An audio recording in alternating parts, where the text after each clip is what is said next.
Welcome to Digital Shop Talk, first episode of 2017. We're a little behind the curve this year. There's been a lot going on over the last couple months here in Q1. It's actually the last day of Q1, March 31st. Kind of hard to believe. I don't know where 2017. It's going quick. I would say we're ahead of the curve. You're ahead of the curve. We're so ahead of the curve on Shop Talk, ahead of the curve in local digital marketing, which is why we're behind the curve in filming here. So it's good to be back. A lot has happened, kind of an industry update. So one of the big things that we'll jump right into came out in January. So Google released their GMB API update 3.2, I believe. Essentially, what that allows us to do now is pull down Google Insights data via API. Fun fact, we've been doing this for probably a year and a half now internally. Through other methods. But the GMB API is just a great source of data. If you've been with us long here, you know that we love data. So being able to open up that pipe and being able to see what people are doing on a per location basis, as well as understanding the difference between brand and non-branded traffic. So that's been a real eye-opener for us and for a lot of our clients, is just how much traffic they are getting through this vehicle. I'm going to go ahead and say it is the most effective return on investment you can do in digital marketing today. If you own a local business and are not focusing on Google and Google My Business, you are making a grave mistake because, tease the video, everything is local. Everything. In 1999, Location3 was founded with the idea that the best internet advertising would be focused on location, location, location. And that idea is even more true today. Location3 is a digital marketing agency that delivers enterprise-level strategy with a local market activation. When we talk about local market activation, we really talk about how the definition of local has fundamentally changed in the digital age. Local really has to revolve around the individual consumer. If you Google right now the keyword everything is local, you should find us, and you can watch that video again. Yeah, absolutely. But yeah, great news. You know, especially when we talk about consumer actions, driving directions, click to call. So those kind of high purchase intent actions people are taking off these listings. Now that we can pull this down at the location level, at aggregate level, it's just giving brands, clients, and whatnot more opportunity, like you said, to quantify ROI for really what is that low-hanging fruit. Yeah. But anyway, February. Let's move on to February. February is our franchise month. Every month here is franchise month, really. But IFA 2017, we've exhibited for 8 or 9 years now at the IFA, a great partner of ours. But you kind of wanted to switch it up this year and see it through the eyes of an attendee. So tell us about that. Yeah, it was great. So the International Franchise Association puts on a wonderful conference every year. And there's sessions from everything from finance to operations to, they have a thing called Fran Shark, where they have a lot of early idea franchises get up and kind of pitch their idea Shark Tank style. A lot of really amazing keynote speakers talking about industry trends and things with the franchise space. And I learned a lot just about franchising in general, which was really kind of eye-opening, and just the impact that franchising has on our economy, and just how many jobs franchising overall provides, something that's can be kind of easily lost if you look at it kind of through a pretty narrow lens. Got to watch the Anytime Fitness keynote speakers. Chuck and Dave, who are the co-founders of Anytime Fitness, gave some really great insights on how to make a company that people are really passionate about, which is a great takeaway for me personally. And it ties back into the everything is local, because they had a huge digital marketing emphasis this year, where 5 years ago digital was barely talked about at the franchise level. Right. And when we're talking about franchises, they're all multi-unit businesses. They're all trying to drive foot traffic of some sort or another, primarily, or people purchasing a service. And owning that local space is becoming even more and more challenging and important for anyone that has a multi-unit business. So we talked about the local listings and how much traffic that gets, but really kind of one of the big takeaways was really understanding what your market is looking for, what your audience is looking for, and try to engage with them across those 3 main channels. So you've got your paid, your listings, and your organic. If you can find good traction and good market share across all 3 of those for your really core customers, you're gonna drive incremental sales, and it's going to be really important to your bottom line. So eye-opening event this year, especially from the attendee perspective. And you're right. Digital gets huge as it gets bigger and bigger every year. We were it was a blip on the radar when we first started going years ago, but it seems to have really, really grown. So good stuff. Last but not least, this month, big news. I know you are super high on this because we talk about how traditional media is continually changing as digital takes a bigger piece of that pie.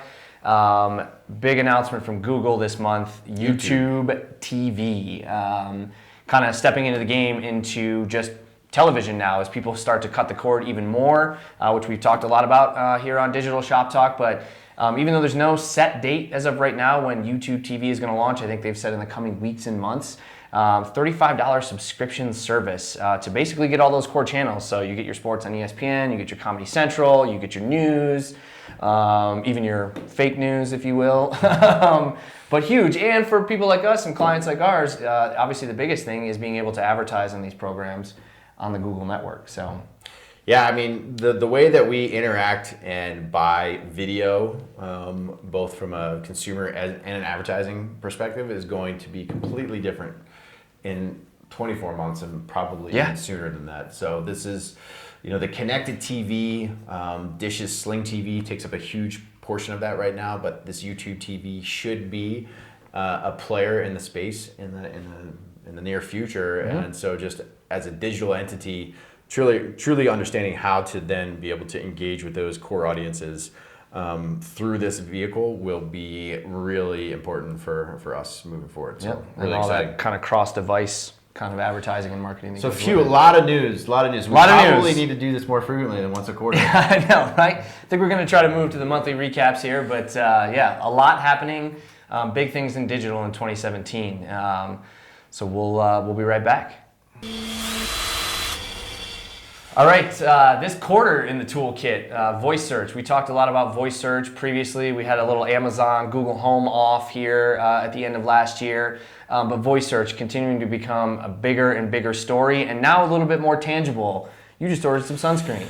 Yeah, so a few weeks ago, I got a note. I have a Google Home. I got a note from Google Home that said, hey, now you can order stuff. Mm-hmm. All you have to do is go to your Google Home app, put in your address and your billing information, and then I said, all right, let's try this out. So here's a clip of what happened.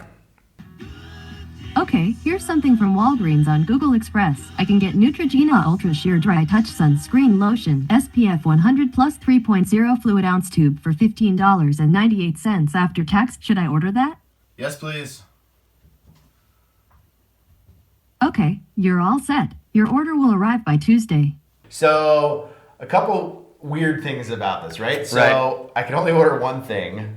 One product at a time. One product at a time. Okay. I haven't tried it to do more than that. And when I got this little tiny thing of sunscreen in a box this big. Oh, really? And it was quadruple wrapped with extra bubble wrap. There's no way that all the packaging didn't cost like almost as much as the sunscreen. And didn't you say too, like price comparison? It wasn't necessarily the cheapest option, or how did it pick the businesses? Exactly. So why it chose Walgreens and Neutrogena, and then the second listing when I tried it a second time was Coppertone at Costco. Who knows? We have not gotten any information from Google in terms of how to optimize that, how to get our clients' products higher up in that. Right. If you went and did a search, I went and did a search in Walgreens for sunscreen. The one that I bought wasn't the first one that came up internally. Right.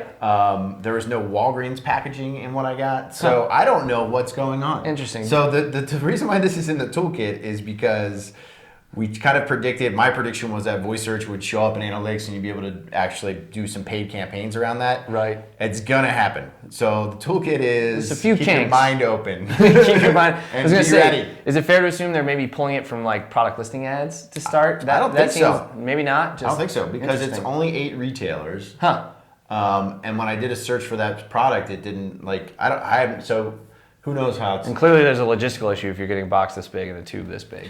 But I'm pretty excited about it.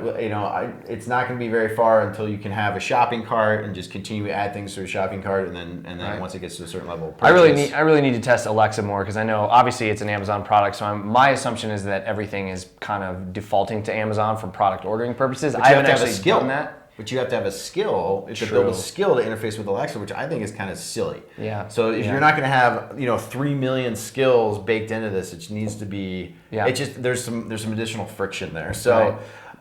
Interesting. It's happening this year. So if you sell stuff, pay attention. Do you think you'll be ordering your Christmas gifts on Google Home this year? This year? Yeah. If I can order Legos and socks, then yeah. All right. Well, we'll keep an eye on this. Definitely huge. Voice search is, we're obviously fascinated by it, and we'll probably just keep ordering stuff to see what happens. So we'll be right back. So last but not least is the upvote, as always. And we don't often pat ourselves on the back here, but we're going to do it this week because our team submitted a fantastic case study based on the work that they did for HoneyBaked Ham, a client of ours, a franchise client of ours, to the Local Search Association Add to Action Awards. Great conference every year. Really hits home for what we do in local digital marketing. Long story short, our HoneyBaked team crushed it, and we were able to take home the best local search campaign for 2017. The second time we've won this in 3 years.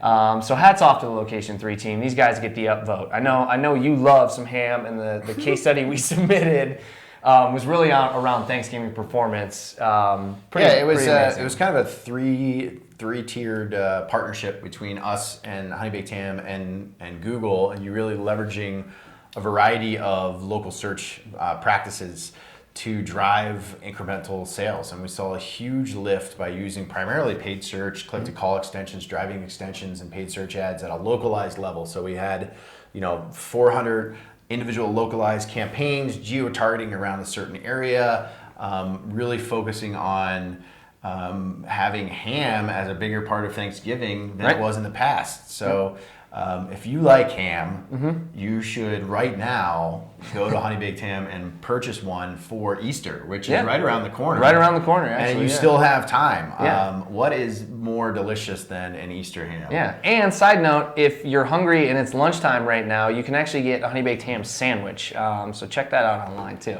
If you live near one. If you live near one, obviously. Right. But hats off to... No drone delivery for HoneyBaked Ham. Not yet. Maybe you can get one on Google Home. Maybe we should say, that should be our goal by the end of the year, be able to order a ham. Order a ham on Google Home. All right, that's our internal goal. We'll test that out, but big props to the Location3 team and the HoneyBaked team. Did we figure out how many 18-wheelers of ham? We backed that out. Maybe we'll have that stat. It was a lot of ham. So, but we'll see you guys in about a month or so at the end of April, kind of catch up on what's happened.